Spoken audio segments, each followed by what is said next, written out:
27 अक्टूबर को चुनाव आयोग ने एक प्रेस कॉन्फ्रेंस कर पूरे देश में एसआईआर कराने का ऐलान कर दिया। एक तरफ 12 राज्यों में एसआईआर की प्रक्रिया की शुरुआत भी हो चुकी है, तो दूसरी तरफ पश्चिम बंगाल में एसआईआर कराने को लेकर सियासी घमासान मचा हुआ है।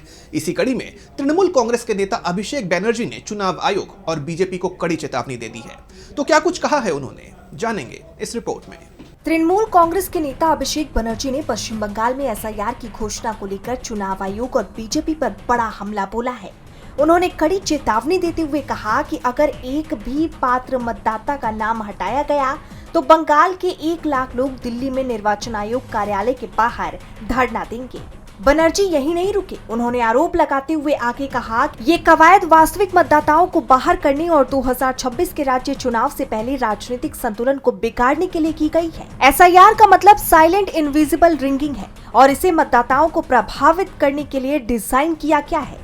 जैसे आप जानते हैं कि 27 अक्टूबर को प्रेस कॉन्फ्रेंस कर मुख्य चुनाव आयुक्त ज्ञानेश कुमार ने कहा था कि पश्चिम बंगाल में एसआईआर को लेकर कोई रुकावट नहीं आएगी, चाहे मुख्यमंत्री ममता बनर्जी इसका विरोध करें या तृणमूल कांग्रेस के कुछ नेताओं की तरफ से धमकियां ही क्यों न दी गई हो, जिसके बाद से राज्य में सियासी घमासान छिड़ा हुआ है। आपको याद होगा कि बीते दिन सीएम ममता बनर्जी ने भी चुनाव आयोग को बड़ी चेतावनी देते हुए साफ कर दिया था कि वो बंगाल में एसआईआर नहीं होने देंगी, और ये पहली बार नहीं था जब सीएम ममता ने चुनाव आयोग को चेतावनी दी थी।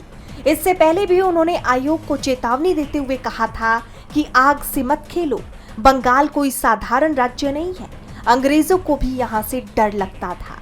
चुनाव आयोग अपनी सीमाएं लांघ रहा है और चुनाव की तारीख घोषित होने से पहले ही सरकारी अधिकारियों को धमका रहा है। अब जिस तरह का घमासान आयोग और पश्चिम बंगाल सरकार के बीच नजर आ रहा है, उससे ये साफ होता दिख रहा है कि आयोग के लिए बंगाल में एसआईआर कराना चुनौतियों से भरा है।